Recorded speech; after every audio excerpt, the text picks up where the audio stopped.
Hello everyone and welcome back to another video. Today's video is going to be extra special because I have a very exciting guest today. It's Jeremy! Say hello. Hello everyone.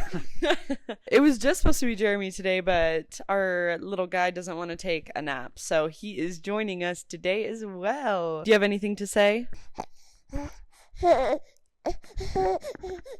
That was very profound. Thank you. For today's video, I made Jeremy read one of my favorite reads, and that was Fourth Wing. I listened to the audiobook. I didn't read it. That still counts as reading. That's actually a hot take on BookTube. I feel like I need to clarify that because I don't know how to spell any of their names. It's actually really funny. He was sending me something about Zayden the other day, and he spelled it Zayden. And it was like cracking me up. I never read the word. I only heard it. The voice actor for Zayden is hot garbage, though.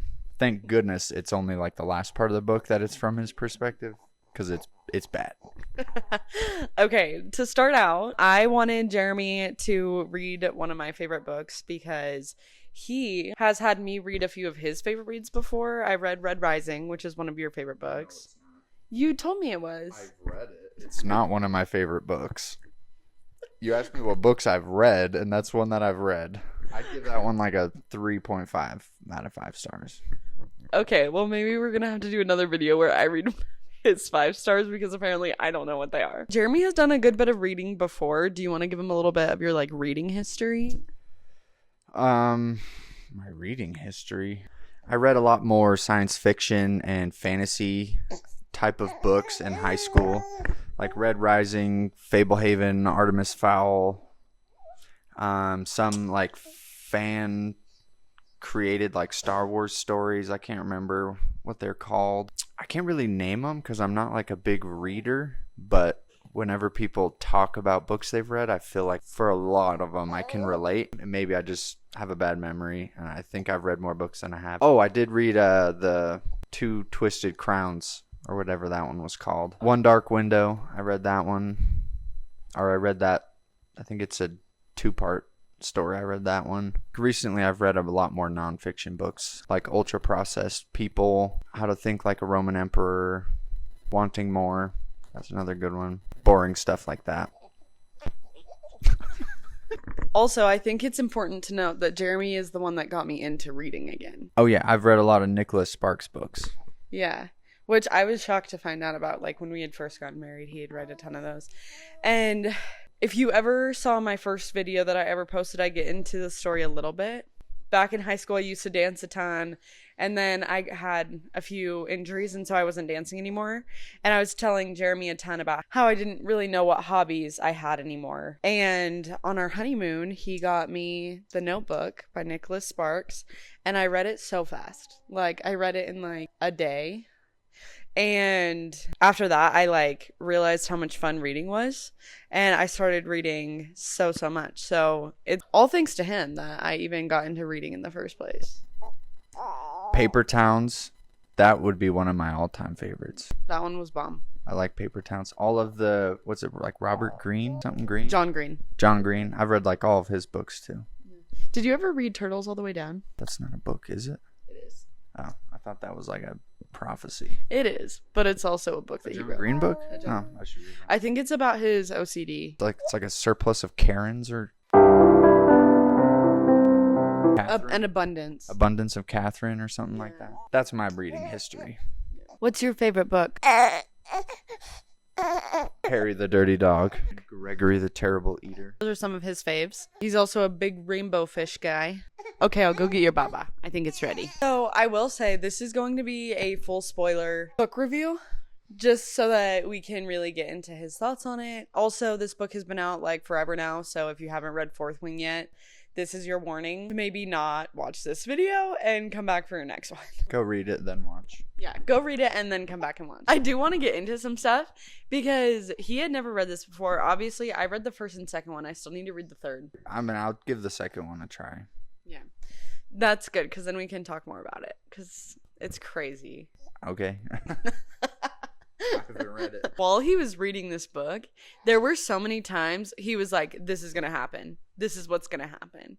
And I was just like, yeah, because he's actually so good at like predicting what's gonna happen in books. Yeah, I mean, I predicted that Liam was gonna not sacrifice, but die for Violet. That was obvious from the. Well, he literally guessed that like from the moment Xaden like kind of told him to like watch after her. He was like, this guy's gonna die, right? And I was like, what? No. And he was like, he's gonna die. And he was like, I don't really care though. He's not a big deal. Are you joking? That is like a huge thing that everybody is like devastated when Liam dies. I didn't really care about Liam. I mean, I kind of did when like Violet was like so sad that he died. I was like, oh, rip. But that was it. That was like the only time I cared about it. He was a side character. I also totally predicted that like Xaden was leading the rebellion and like that whole rebellion thing was still going on. Yeah. That's what he like kept sneaking off to do. Predicted that. Yeah. That was easy to see. One thing that I thought was crazy though, it was early on and you were like, this is giving the vibes that where are they from? Basgite? No, that's where they lived. Nazareth. Wait, is that from the That's Bible? where Jesus is from. Where does it set place? Navarre?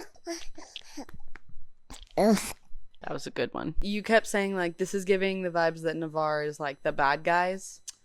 Yeah. Well, her mom sucked. Whenever there's an evil mom, she's like she's the bad guy. The evil mom never turns into the good guy. The mom is rough. The king sucks. I can't remember who, but somebody mentions that like the king like doesn't go into battle with the riders or anything. So it was something like that. And then I was like, okay, they're obviously the bad guys. And if Xaden's sneaking off because of this whole like rebellion thing that his family was a part of and all his friends were a part of, Violet's probably on the wrong team.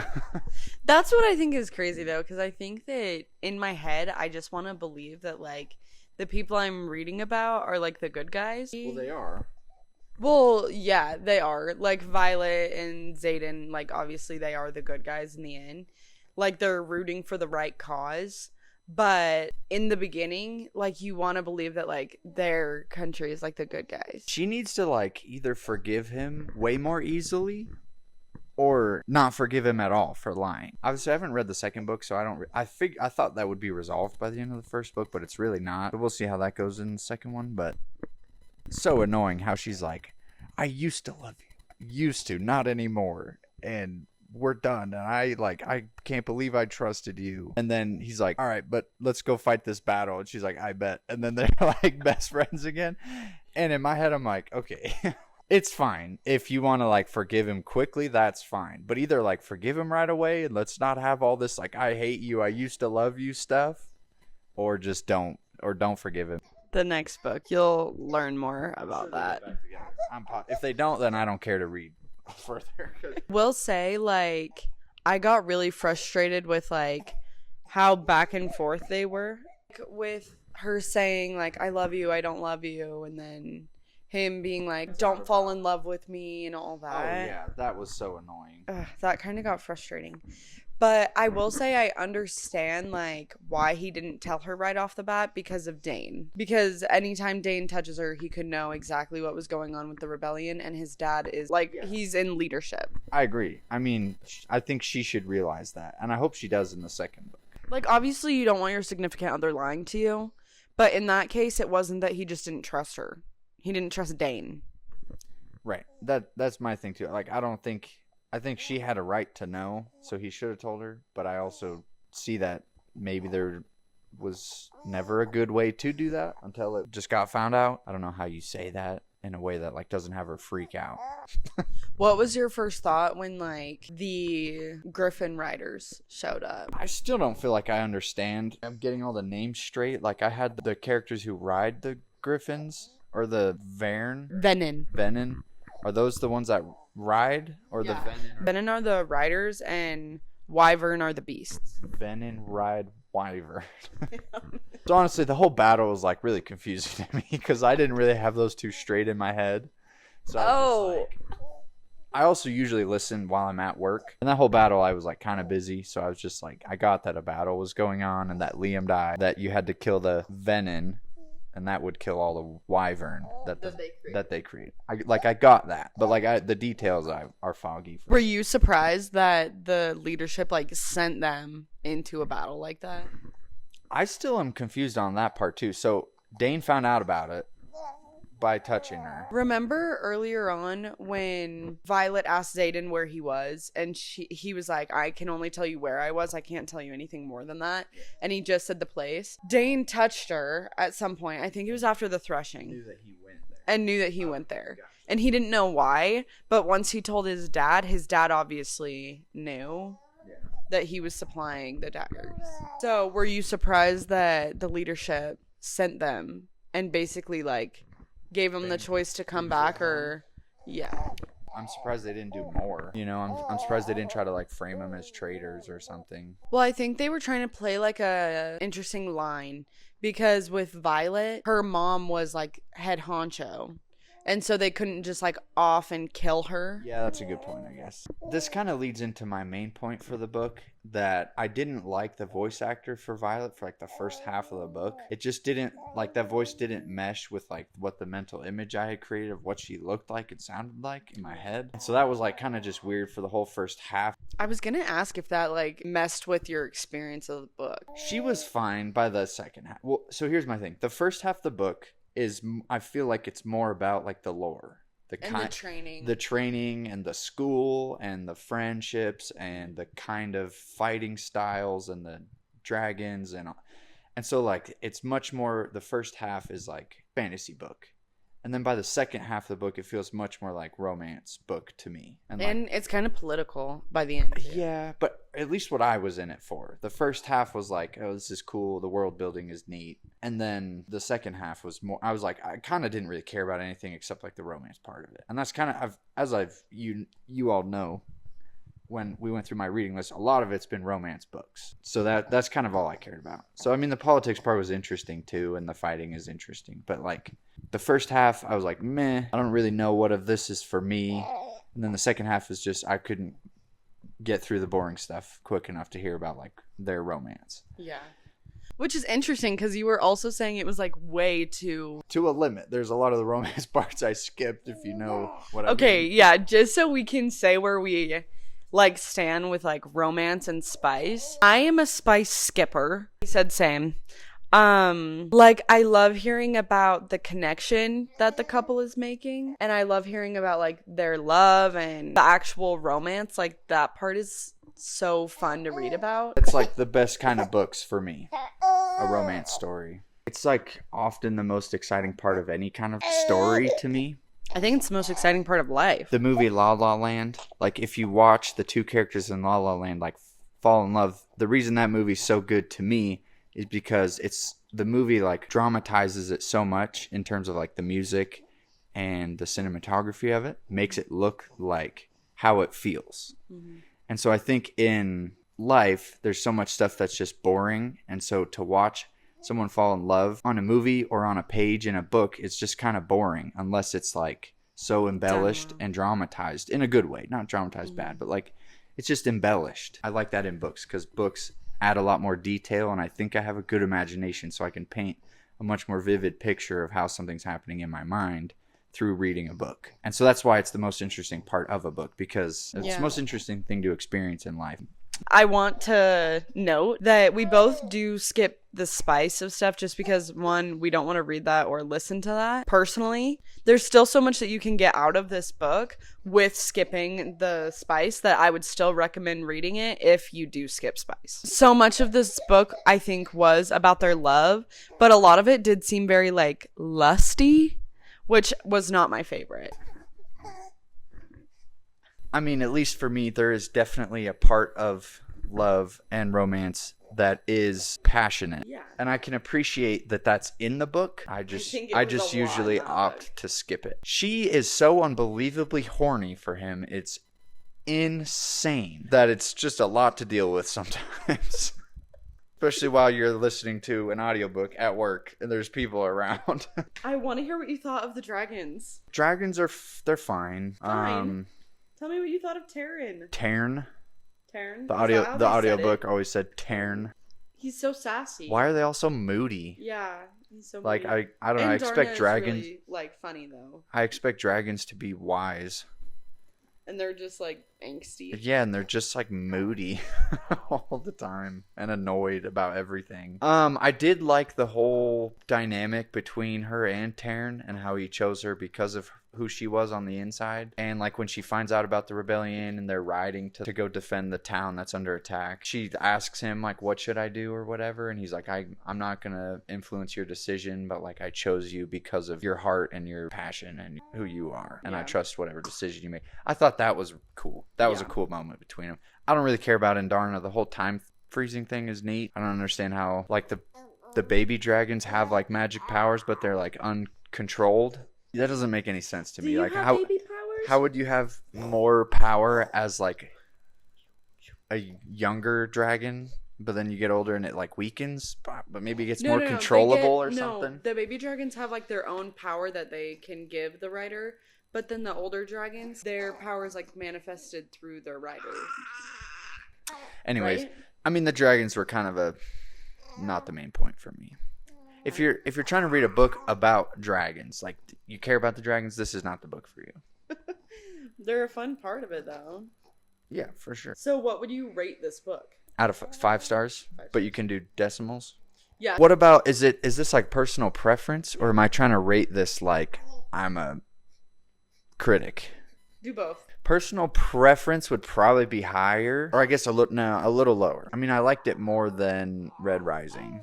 Really? Which I only bring that up because earlier I said, but I liked it less than A Fate Inked in Blood, which I just read recently also. What did you rate that? I need to read that. I don't probably like a high 3s, 3.8, 3.9, with the potential to go up. Because in my mind, I like to rate stories. Yeah. And the story's not finished. So I have a hard time rating the story. So yeah, I'd give it like 3.9. I'd give it a solid 3.9. Fourth Wing, 3.9. Okay. That's not bad. It's above average. Yeah, like it makes me want to read more books you recommend. See, that's why you should watch my channel. You said you will read the second book. Yeah, I already started it. I got like 5 seconds in, and then I was like, I should probably help film this video before I get into the second one. You didn't like Dane. No one likes Dane. But like he cares about her in the beginning. He just does a bad way of showing it. In my head, Dane, again, I've only seen the Twilight movies in passing because I hate them and I actively avoid them, but I've obviously seen parts. Yeah. Dane is like the Edward and the Jacob is like Xaden. But in that one, she chooses the wrong guy. But Violet's at least cool. You like Violet? Oh, yeah. I mean, she's cool. She's tough. Yeah.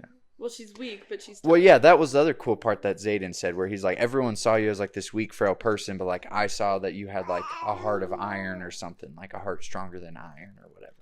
And I thought that was cool. I was like, that's a good thing to say about the person you like. Yeah. Because she's really frail. Okay. And breakable. But I just have a lot of ankle issues. You have a heart of iron. Oh. We did say that we were thinking about being the Fourth Wing characters for Halloween now. Xaden, Violet, and Darna, and our dog would be Taryn. He's bigger than you. So anyways, 3.9. Anything else you need to know? I need to go cook our pot roast. What a man. Are you going to start reading the second book now? I'll probably start, yeah. Okay, hopefully we can do a part 2 to this then. We can make it a series of him reading my favorite books. This is your favorite? Or one of your favorite? One of them. It's been a really good book I've read this year. I get why you like it. It's pretty good. What'd you give it? I think I gave it 5 stars. 5 stars? Well, I think reading it does make you, like, a lot more invested. I kind of want to read the second one, but it's weird now because, like, now I have voices in my head of what they sound like. And now if I were... make the voices. No. I think I gotta stick to audio. I also, if I just actually read a book, it takes me forever. Yeah. Like, I can get through an audiobook every 2 weeks, but if I gotta read it, it's like, I'll do like a book or 2 a year. Yeah. So... What book would you recommend to me of your 5-star reads? I would just say it because it kind of comes to mind recently, but A Fate Inked in Blood was pretty good. And I'd give it a little bit higher score than Fourth Wing, personally. We loved having you both. And I can't wait to do this again for the next books I read and you read. Sure. Would you come back to my channel? Of course. Okay, last question. Who's your favorite YouTuber? Jess Brooke Books, obviously.